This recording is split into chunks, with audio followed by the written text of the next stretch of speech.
Welcome along once again to the Cardiff City phone-in. A great win on the weekend with our game in hand. 3-2, a great score and good game to watch, but a really significant win. One of only 2 games played in our division. Back to top of the league we go, and building up a little bit of a break now. 8 points away from 7th with the game in hand. So the dream is starting to roll into place, Al.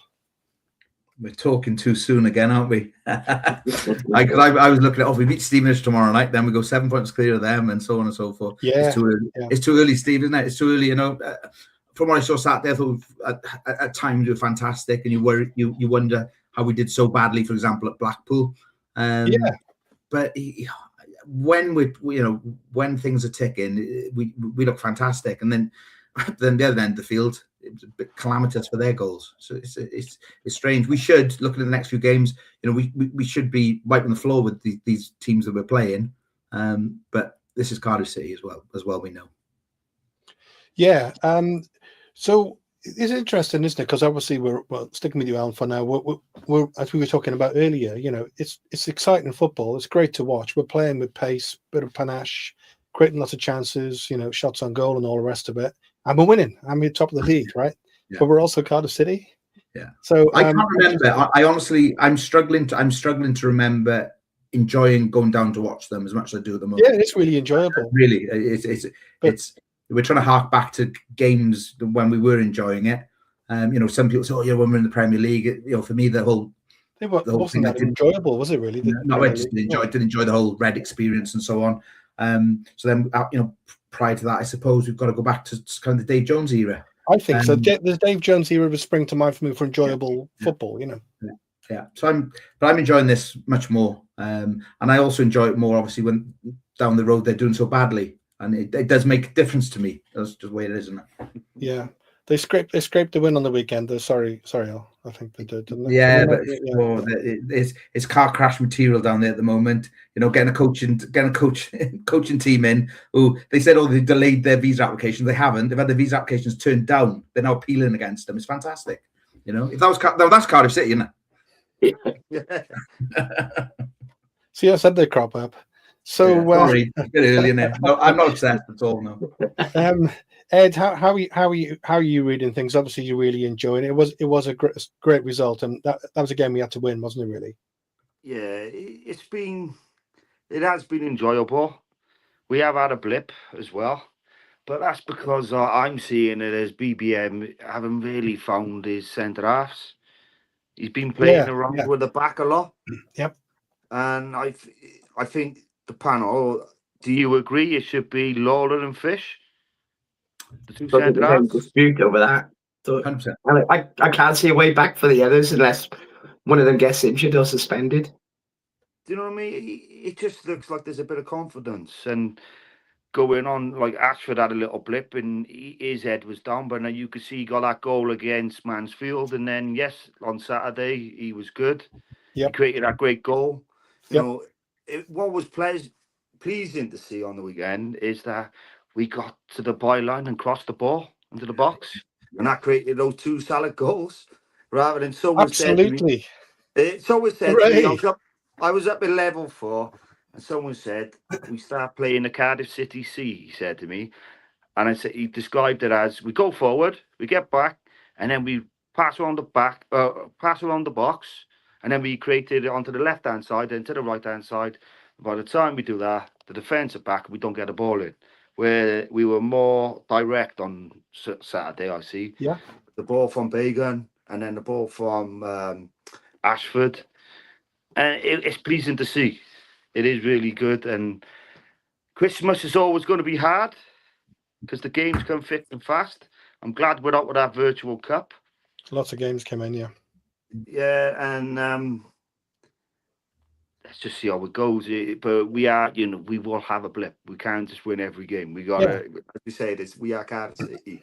Yeah. We could go all the way to like April, end the match, and then just do a bad run like we did that 1 year with Dave Jones.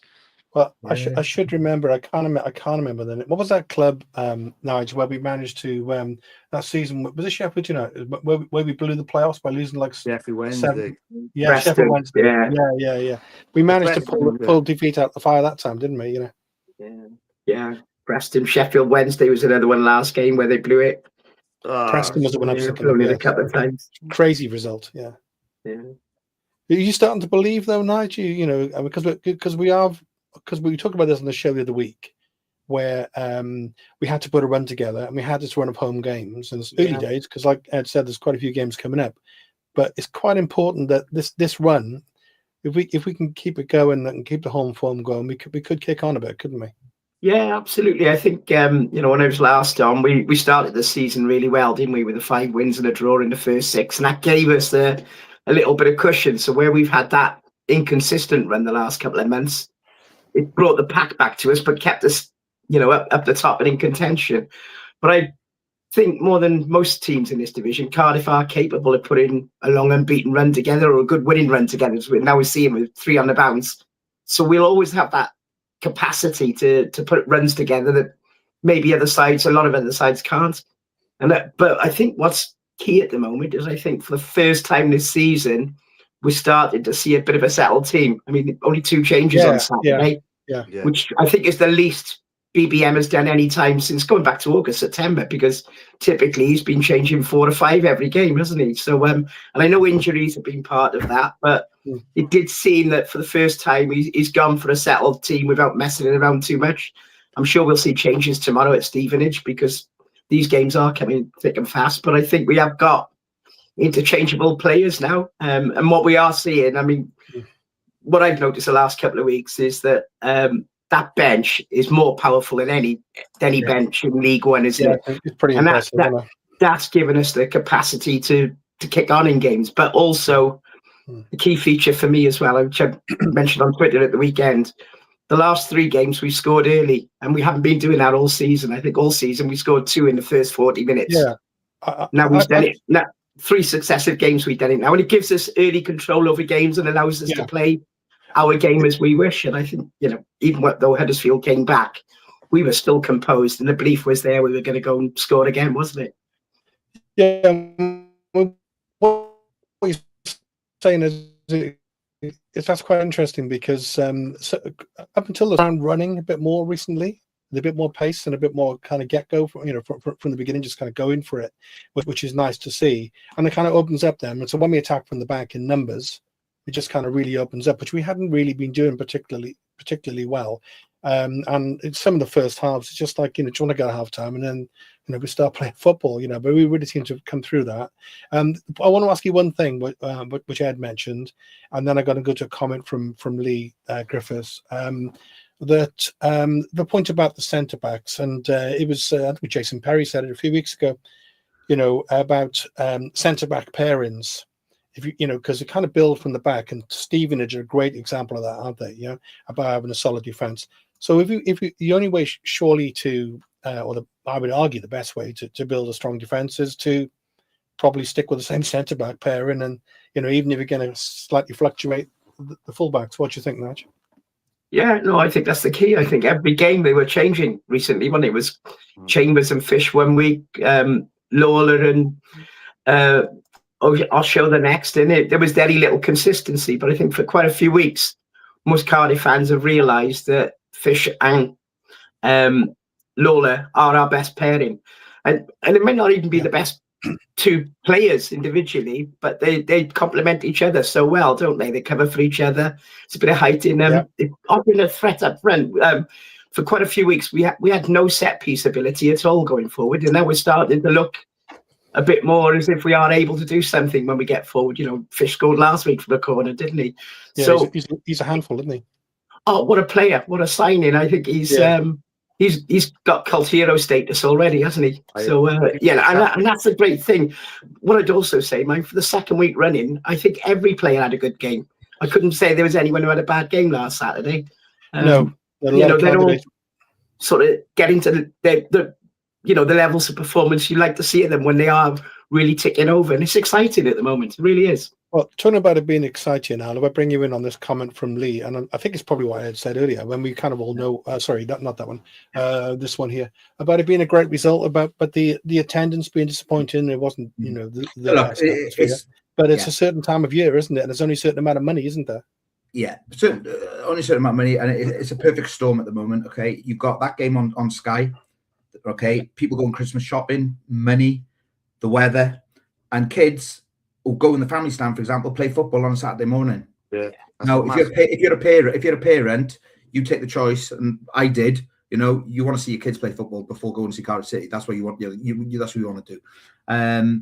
I think it's difficult. I think they've got to change something to do with the family stand, because a big problem they've got there is some people will buy the season ticket in there for 3 or 4 games a season and never ever go back. It costs them £100 or whatever, and they've got a guaranteed ticket for every game that they want. But what that then means is, I read something online over the weekend where some guy said that the 4 seats next to him in the family stand have never ever been taken, but he can never buy those tickets because someone effectively owns those. So something's got to be done there. I don't know the answer, but I'm sure some clubs. I don't think we should be giving season tickets away like that, because it's basically blocking people from then going down. But I suppose that's a more general point about the family stand. I think as a whole on Saturday, I can see, unless if you're like a diehard, it's not an entertaining sort of prospect, is it really? Yeah. Just for a little, for a day out, would you really go out in the rain down there? And again, let's be honest, a lot of people now, they've had their last payday before Christmas. Yeah. They're going to go down there and spend all that money.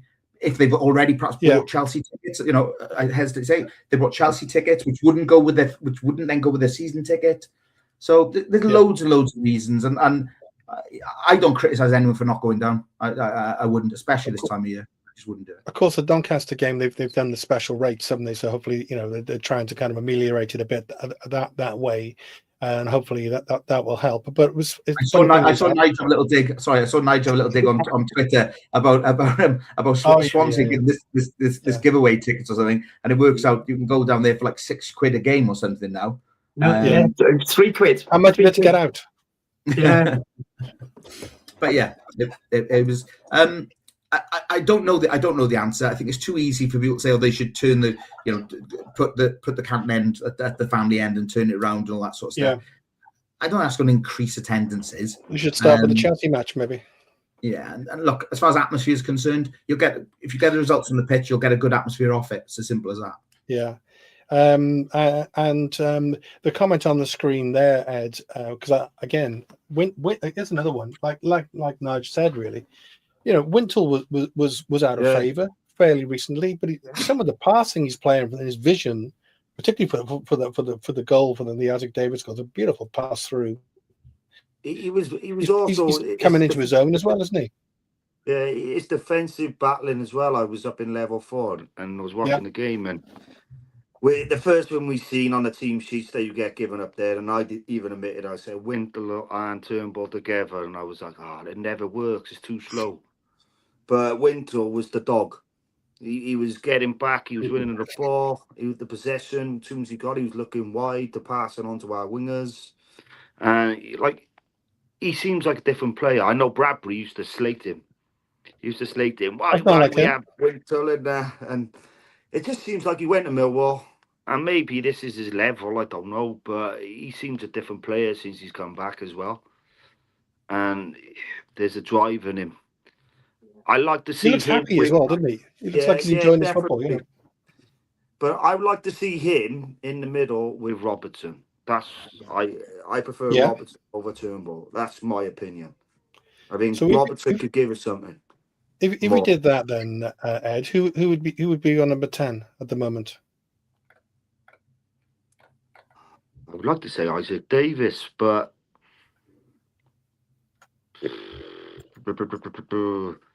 I like to see Salak and Robertson be up there, to be honest with you. Yeah, I quite like them together the other week, actually. Other than that, I would put. I think Isaac Davis should be starting, hands down. That's a great goal he scored, wasn't it? Really, really, really good goal. But like we said, though, when we look back at our bench, how powerful or much impact they put on the game. Maybe it's better when there's a bit of tired legs in the fullback or something like that. But I think he just seems to try more harder. He's got more in his blood give him more for the City than some of the other players. What's your thoughts on Robinson then, Nige? Because he came on like 88th minute or something on the weekend, really late on, and he's kind of the backup striker to Salah. He's a different kind of player altogether. Yeah. And he's also that much older than the other players. Yeah. What is he? I guess, yeah. I think he's 30 or 31. I think what amazes me at the moment, and you can tell it's a happy camp, is how these players who were established first teamers now suddenly find themselves on the bench, but don't seem to be discontented. Robinson's not doing a Mo Salah, is he? Because he's not getting game time, for example. And Penny NG, he can't stop praising BBM, even though he's not a selection every game. And that's not the Penny NG we saw the last couple of years. And I know, he made some comments today about that, didn't he? So I think he's just got something right in the squad. And because there is a level of rotation going on, they all seem to buy into it at the moment, don't they? And it's what I think with the number 10, however, is I got a funny feeling BBM's just going to go horses for courses and alternate it. I don't think Kellyman will be the number 10 tomorrow. He might go Robinson, or he might go Isaac or something else, But I don't think Kellyman will start as a 10 tomorrow. I think he's just going to... What do you think of Kellyman so far? Hugely disappointing, but I thought he was excellent that first half on Saturday. He was getting brilliant transformations in when he won interceptions a few times, didn't he? Helped set up that first goal, which what a blinding move that was. We only saw the last sort of 4 parts of it for the goal, but I think there was something like 20 odd passes that led up to that goal.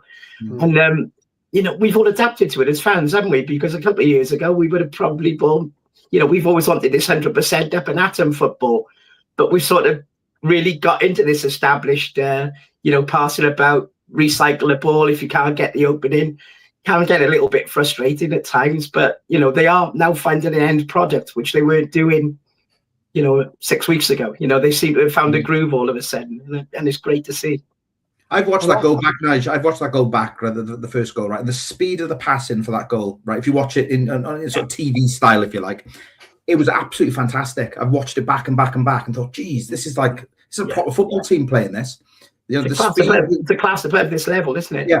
The speed with which we managed to basically go from one end of the field to another, it's just so worth watching back and saying, well, if that was another team, we would have been praising it as well. I think the big strength, we talk about Kellyman, but Joel Colwell came on through. I think Joel will play tomorrow night. I think it's going to be one of those games, isn't it? I think it's going to be rough and tumble. I think it's going to be a harder game. Isaac come on for Willock and then Robertson for Turnbull. I mean, like you said, that's a hell of a bench, isn't it? That's 3 first-team players, effectively, coming on. And I wouldn't mind if any of those changes were made tomorrow night. Robertson for Turnbull, Davis for Willock, Colwell for Kellyman, and then play exactly as we were set up. I don't think that'd be far off. I think you're onto him with that, actually. What I was going to say, though, Stephen, an interesting point, right? That none of us have mentioned so far, and I don't know if we play better because of it, because we're not trying to squeeze him into the team.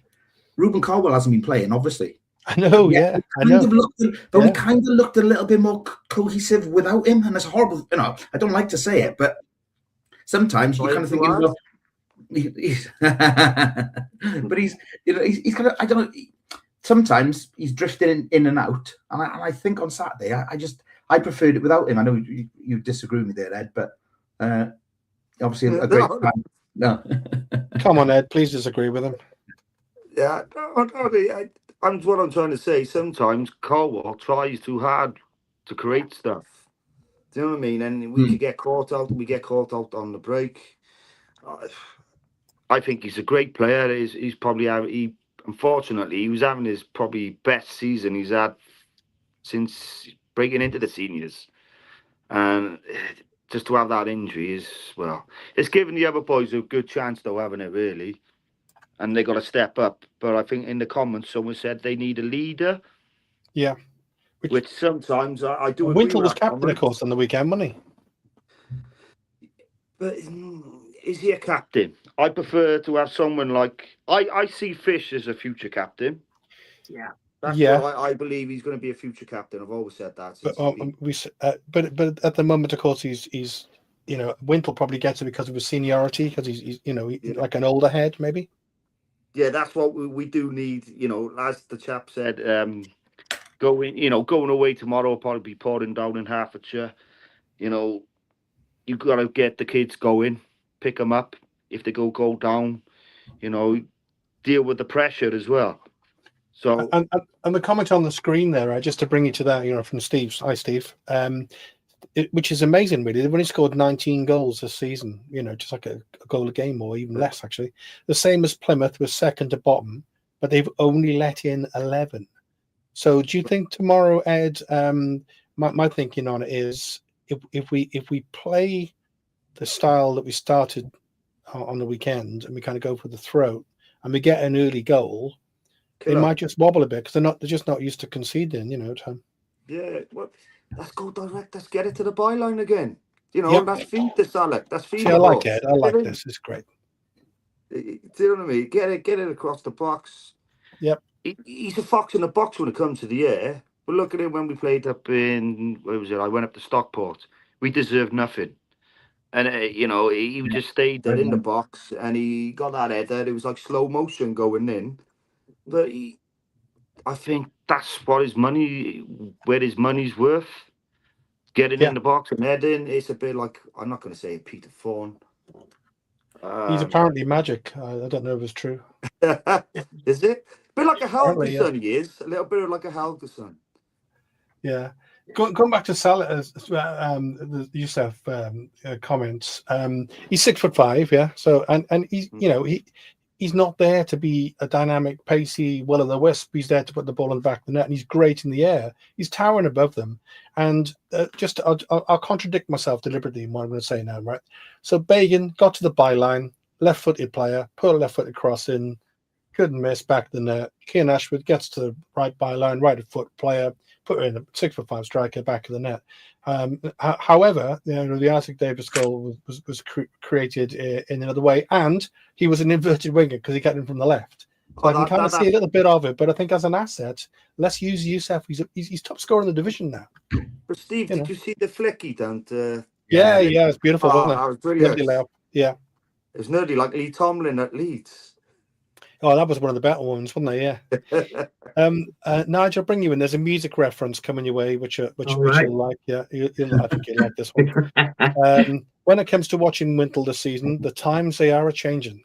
Yeah, absolutely. He's won us all over again, hasn't he? I think if we were on this panel a year ago, we'd all be criticising his attitude and what was going on. I mean, it was probably this time last season.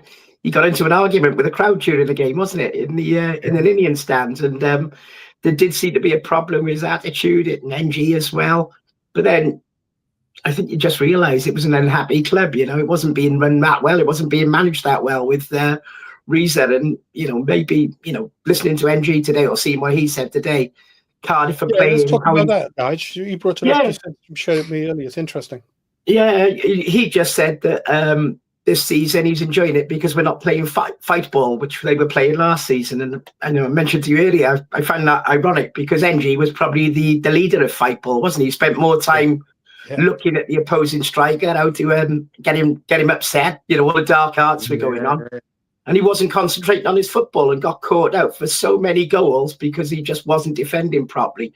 This season, you can tell he's just gone back to the way we saw him play. 2 or 3 seasons ago when we all fell in love with him. And his comments today is Cardiff were playing as Crewe played. And we know that Crewe like to play decent football. And that's how he started off in the game. And he's saying he's got that feeling again of excitement playing football that it seems like he lost the last season or two. So it's just great to, hear this from the players, isn't it? It's their genuine, heartfelt, warm remarks about how good it is down at City at the moment and how they all feel. So, it is great stuff. And yeah, Wintle's one of those players, isn't he? He's found his way. I think one of the differences, though, is that, and I mentioned when we talked a year ago, if I was playing in midfield for Cardiff City, you'd look up, one striker just standing around in front of you. He was not all that decent anyway. You had no wide men, and there was nowhere to go, was there? So, it was so limited in our attacking options. Now, when Wintle looks up, he's got 2 great wide men. He's got Salek, who's can cause all sorts of defensive problems. There's so many options. They weren't there this time last season, and as a consequence, I think And there's more support for the midfielders. You know, there are times when it's not quite right, but I think they're finding it so much more comfortable to play football and find other players and work around other players as well, making a huge difference. We've got a great comment. I'll come to you with Al, and so far I think it's the best named person in the chat. Really, Halftime Oranges. I just love that. So the season start, and we will remember this. We said the squad's too young. You never win anything with young players. No signings. BBM. Most of us didn't know that much about him. Yusuf Watson scoring, etc. And what about that comment there? We've done at least all right, haven't we? Do we just doubt ourselves too much? Is it as fans, maybe, is it the Cardiff City heritage that runs through our veins that makes us a little bit, Yeah. Like I said before we came on air, Steve, like I said to you, if that had been any other Saturday in any of the last couple of seasons, we'd have drawn that. Huddersfield come back into it and we'd have conceded a goal. I think, like he keeps saying, BBM keeps saying all the time, there's so much more to give with these players, and I think that's what excites us all as well. Because he never comes out and he doesn't go overboard in any of them. And, even when they talk about some of the fantastic youngsters, he doesn't sort of agree all the time. He'll say, yeah, he's doing very well. There's so much more to his game. And we're going to, he's working hard in training and so on. And I think that's what excites us, because we keep seeing that there might be one week where someone's going to get a proper hammering. You can just see it when everything's going to tick. And I think that day will come. I don't think it's going to be necessarily a Stevenage away, where like I said, it's going to be a bit more of a dogfight, really. But we've got Doncaster coming up at home, Exeter on the the lowly clubs, like Doncaster, Exeter on Boxing Day. And someone will say, "Now, yeah, we said that about Burton Albion," but yes. I do think they're ideal games, really, where I think we can really put goals on people. We should say hello to Peter Kitchen, by the way. We mentioned in Doncaster Rubber, shouldn't we? Because and then oriented respect to Peter Kitchen, there's a comment. I'll stick with you, Al, for now. Maybe I'll go round on this because it's a really interesting comment, I think. So as a follow up to the comment earlier from Halftime Oranges, also, should we lose some of the starlets to bigger clubs? It's great to see we got an abundance of talents coming to the system. So that's a good question. And credit to Tan for the academy vision coaches. It's working, because quite often he doesn't get maybe the credit that he deserves. What's your thoughts on that, Al? Because I suppose you got mixed feelings on that one, have you? It's all down to Darren Purse, this is surely. It's an interesting one, isn't it? Everyone was going at Darren Purse, and he said, "Well, I'm not here to get results. I'm here to bring these players through." And he could quite rightly say, "Well, a lot of these are his players." I don't know who to look. If it wasn't paying off, we wouldn't be sat here saying it was Vincent Tan or whoever. I don't know the answer. What about the first part, though? If we leave Vincent. It was interesting. What Ed said earlier about what Fish. He said Fish would be a future captain at the club. I think if Fish carries on with the acceleration of his career, I don't think he'll be with us. He's only 22, isn't he? So he's looking good. He's fantastic, and centre halves tend to get better, don't they? And I think I never did. I think him and Lawler, they're fantastic, and they're head and shoulders above any centre halves in this league, aren't they? I think we'll struggle to keep hold of them. I've got to be honest. What about the first comment there about the youngsters? Sort of hinting at maybe, I suppose it's money talks there, isn't it? But do you think there's any mileage in that? I think the best chance we've got of keeping these youngsters is an emotional one, whereby their local kids probably living at home with their mum and dad, and they're quite happy to stay at home at the moment. Lawler from Caerphilly and so on. But like you say, money will talk, and there's going to be big money coming in, I think, for a couple of them. And I think perhaps January, we were talking on the weekend, people saying, well, if we lose them in January, at least get them loaned back to get us out of this division, because someone said we don't want to be in a John Toshak position, and it would be stupid, wouldn't it, to get rid of our best players? We need to get out of this division, because nothing's easy, is it? I mean, we've seen teams go down and never ever come back up. Yeah, Plymouth at the moment.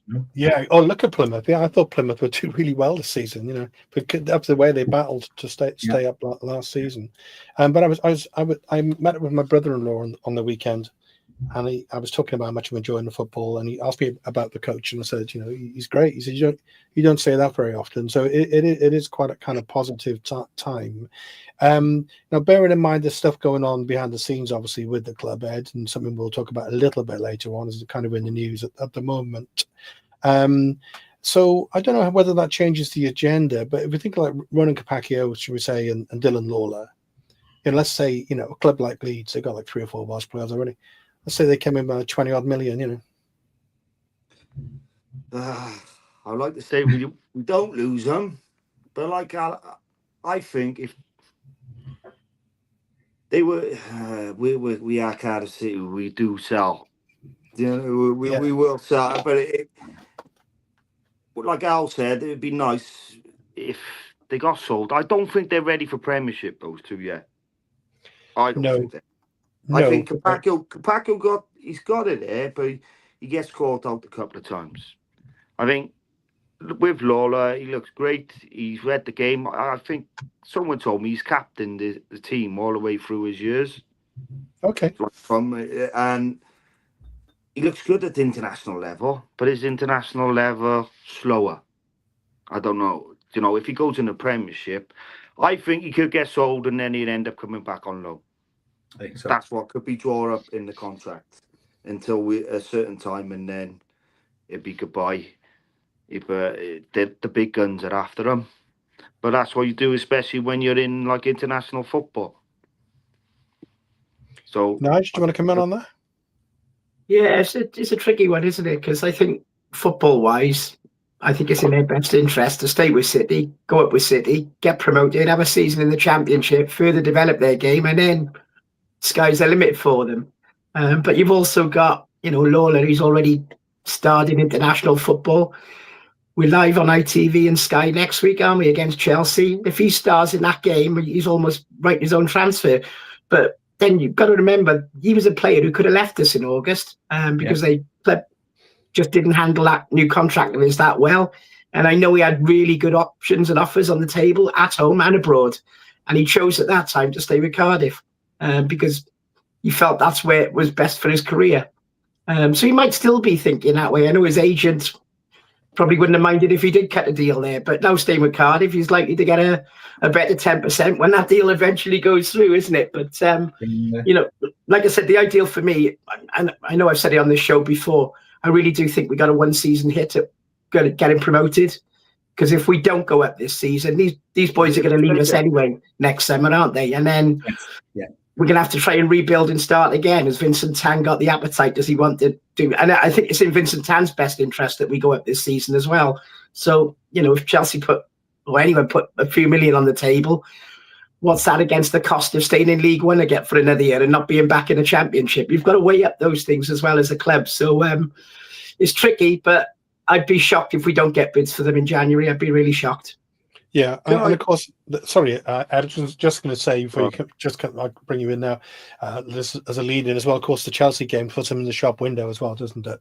Absolutely, yeah. Like I said, those boys, they play well in that game, and 2 weeks before the transfer window, hopefully they'll have a crap game. Sorry, Ed. Come in. Sorry, Ed.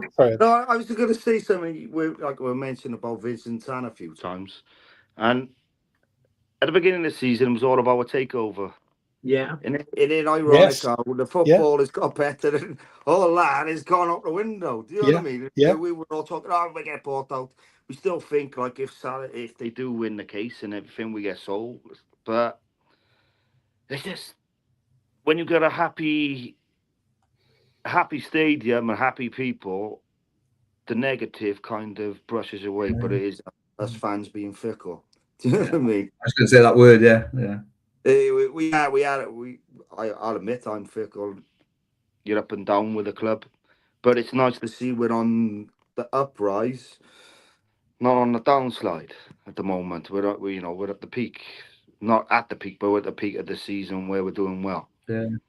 it's nice. and we're starting to pull away a bit, at least from the playoffs. So which is nice to see. Well, the point that Ed's making there, Al, is quite an interesting one, because I think it was a Peterborough game when that comment came out from Dalman, which was issued on the day of the game. I remember the first home game, I think it was, and it was kind of like a surprise statement, and because we'd heard all the rumours, hadn't we? Aaron Ramsey and all the rest of it. Yeah. And so. And the argument was, again, as with the players, you get them back in the championship, and then your asset values rise, and all the rest of it. I mean, and of course, we can't talk too much about it, I suppose, but we got that court case now, which is kind of kicking on a bit as well. Do you think that any kind of possibilities of the club being sold on are in abeyance for now, and it's tied into us going up? Yeah, as simple as that. Yeah. I think two things. I think, as far as Vincent Tan's concerned, it'll be us going up and the outcome of the court case, and then he can sort of reassess his position then. Again, no matter how much these bids come in, as I said last week, it's down to one person whether or not to accept a bid. No one else. It's not down to the manager, not down to the coach, and you can ask their opinion. But it's at the end of the day, it's going to be his money, isn't it? And his money to decide. If someone's making a £10 million offer for one of what he considers to be his assets, then who knows? But as Ed had said, and I'm sure Nigel agrees, it's in his interests to get us promoted.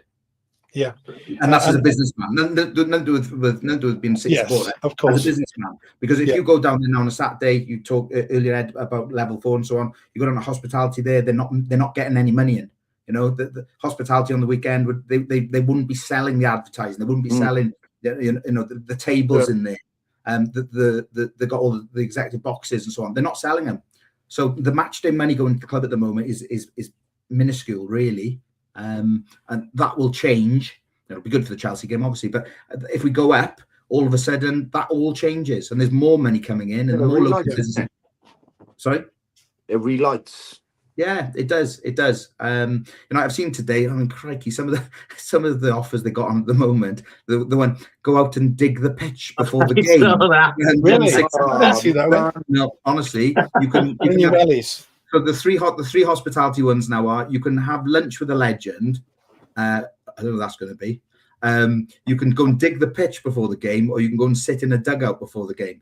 And it's like 160 quid or something. I mean, it's pitiful, really. Poured out if you've done that. But it's pitiful. But it just goes to show how little money they've got coming in. They're just trying anything they can. If they're charging for the mascots, let's have 10 mascots. It's a whole different game. If we go up, they're only reliant upon the Sky money that's putting us through at the moment, and that is why, for all people say, why are we playing at 12:30 on a Saturday and so on? Well, because Sky rule what's going on. As simple as that.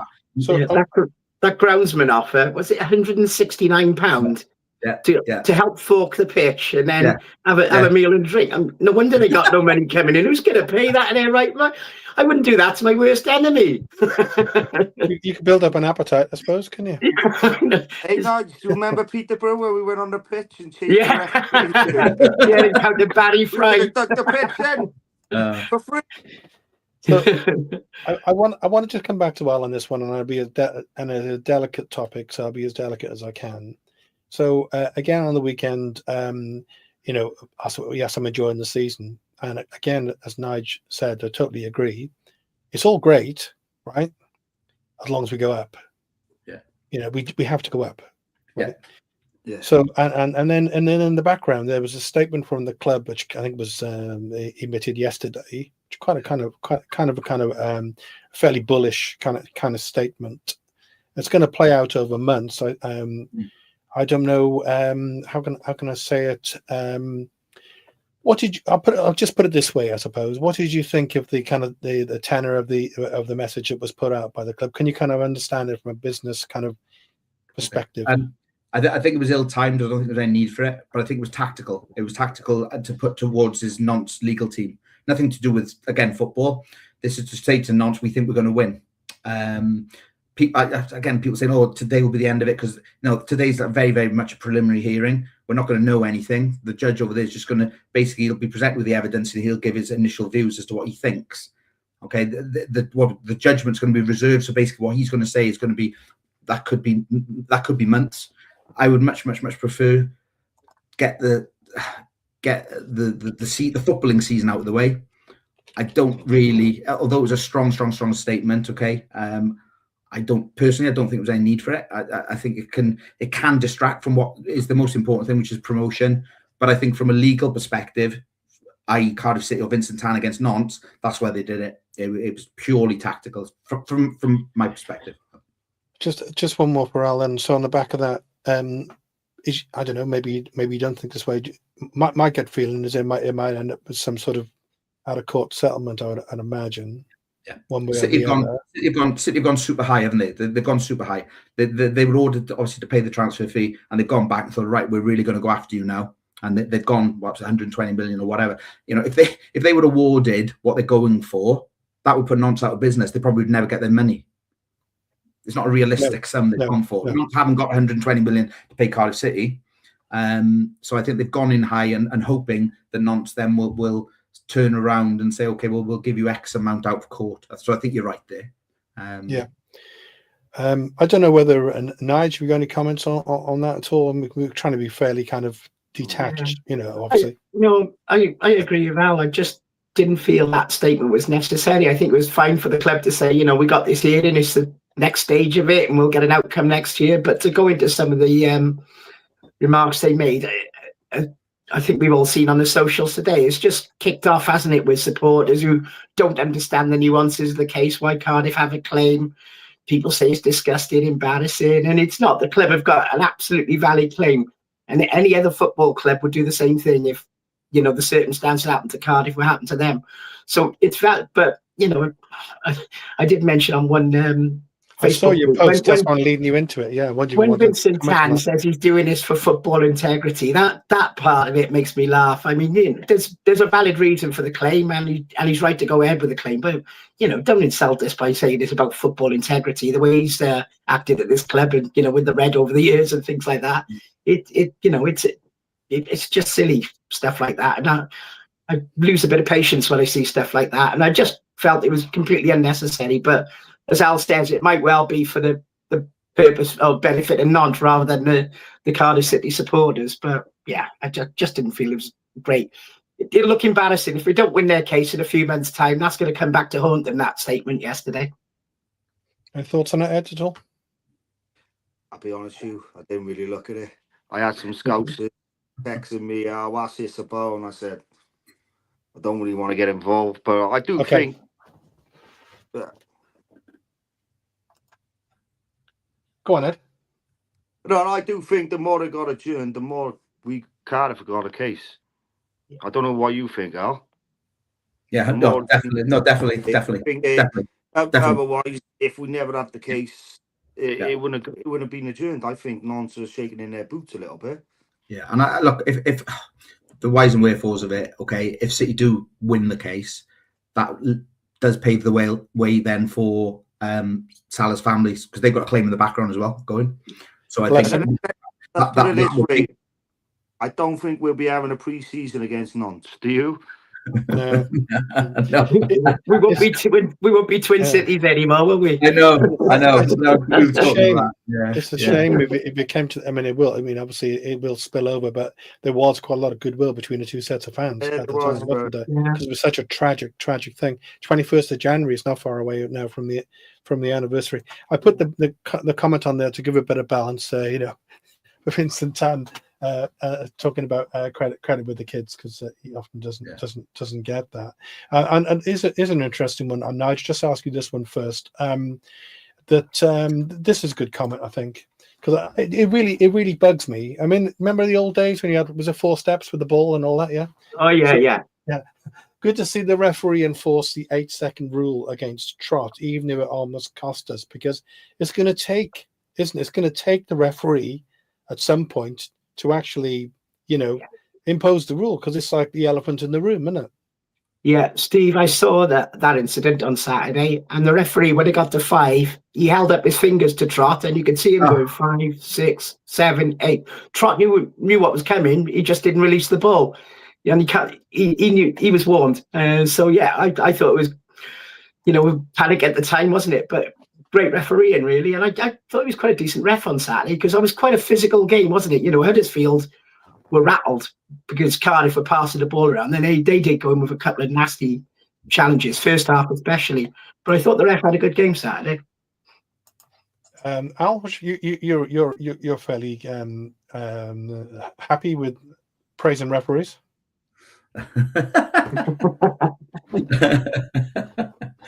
Well, I say it every week.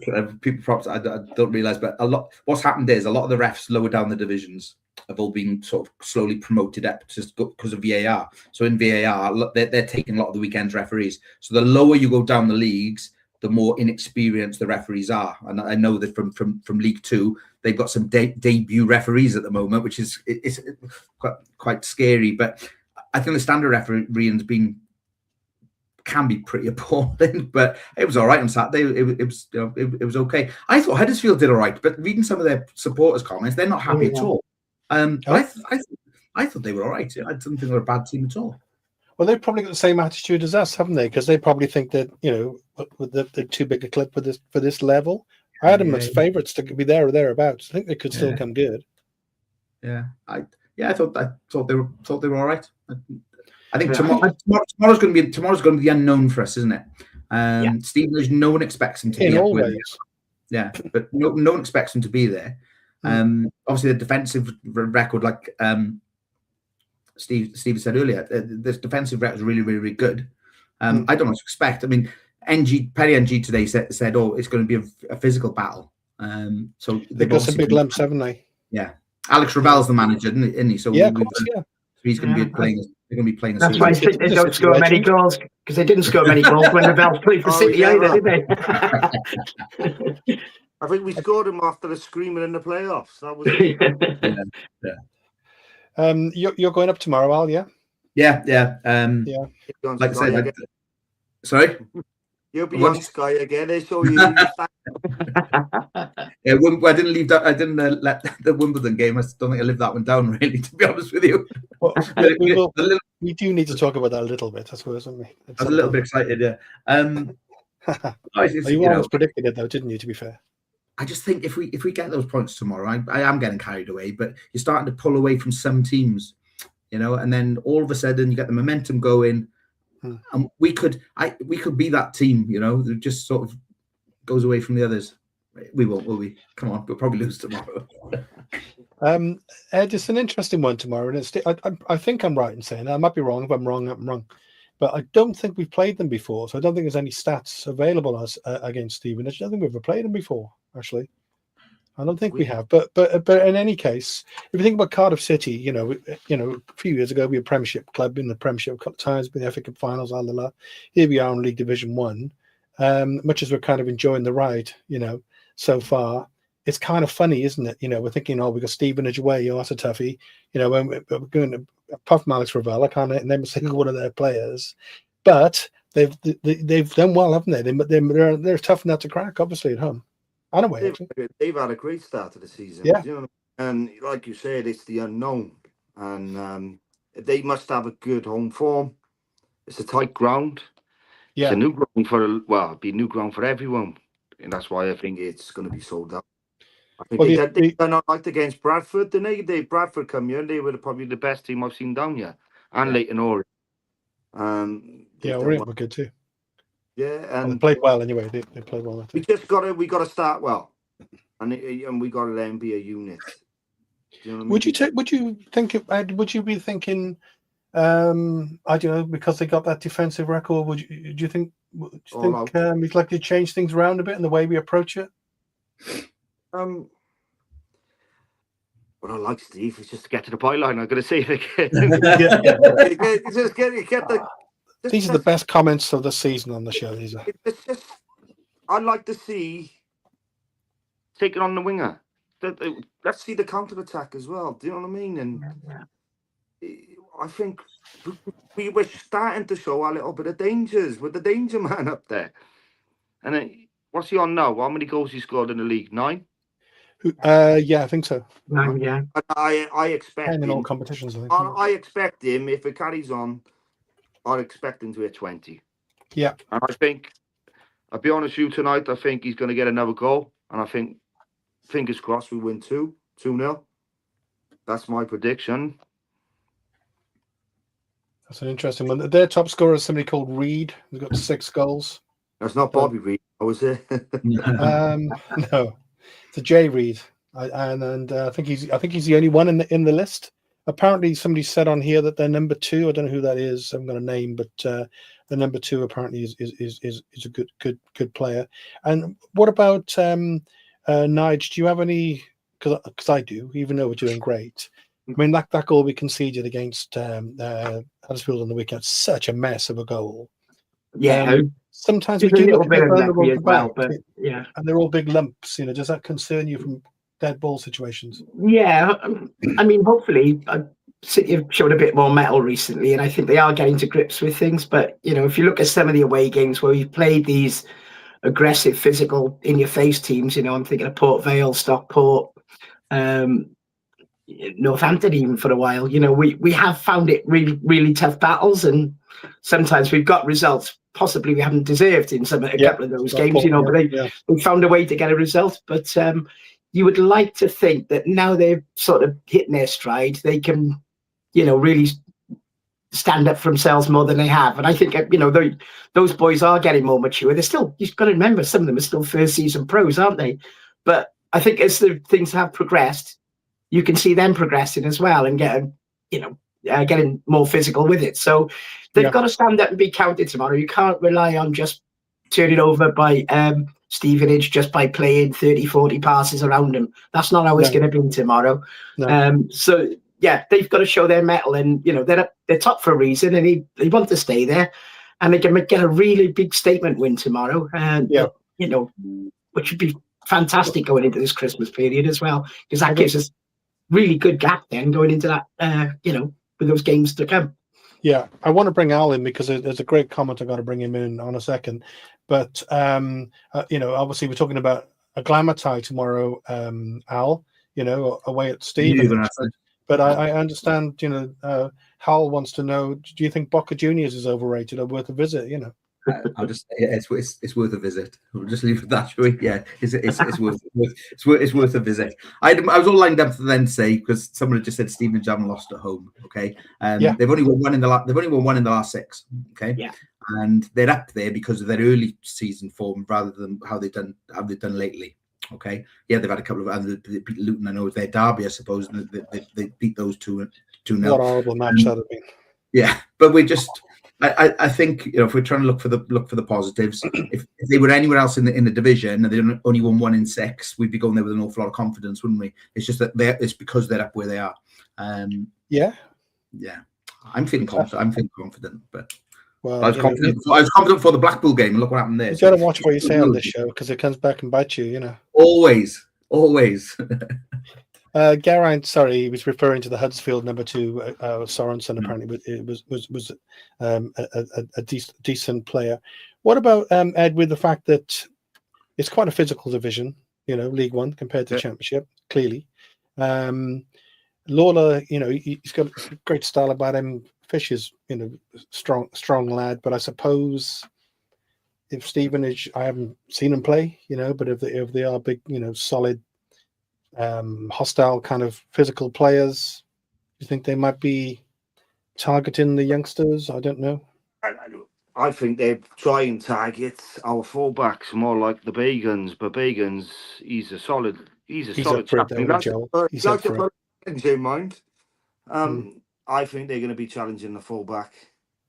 Regarding Lawler and Fish, what I like about him is Fish is normally he wins the air battles, and then he's more of like the sweeper.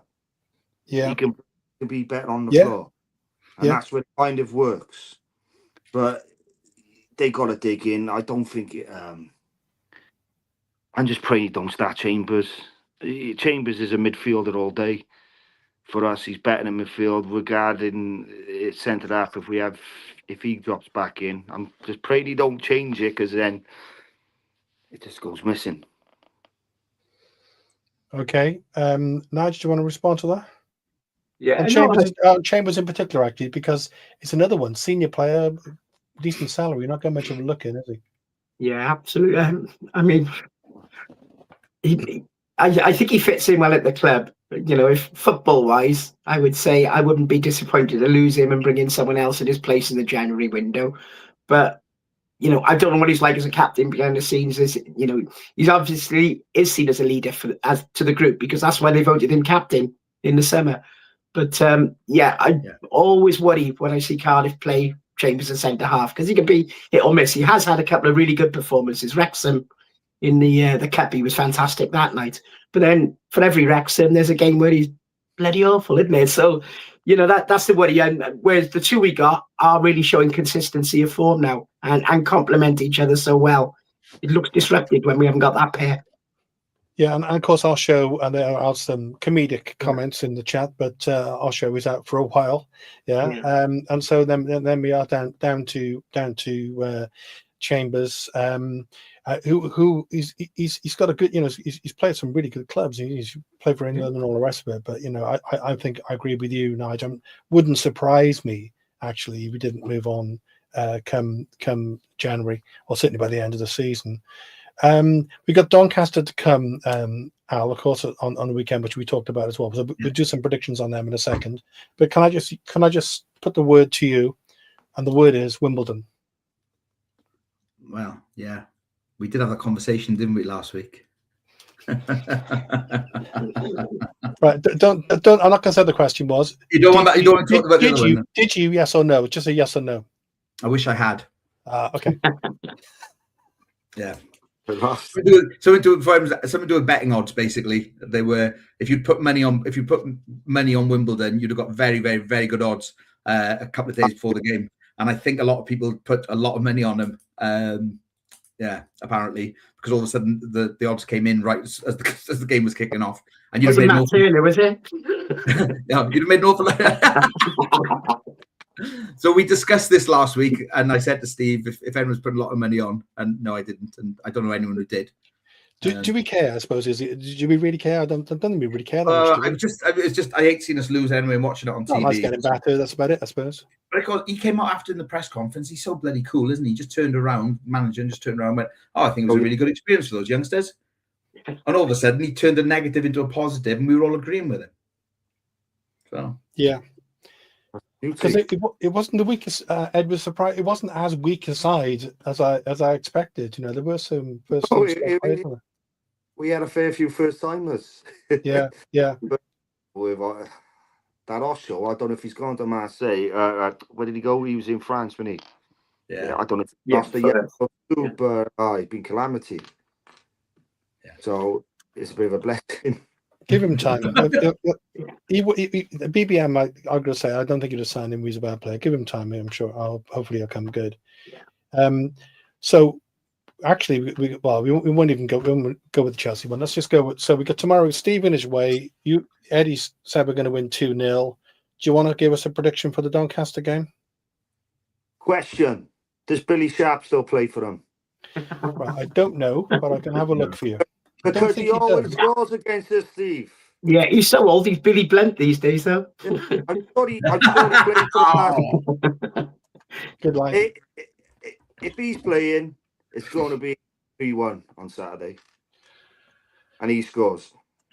Okay. Al, both games? I think we'll draw 1-1 tomorrow night, Stevenage. I think we'll beat Doncaster 4-0. Wow. Okay. And I'm just trying to look. I couldn't see. I didn't have time to check Billy Shaw. At night, what do you reckon?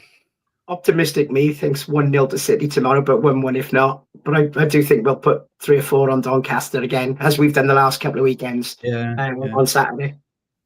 And 2 clean sheets in that case.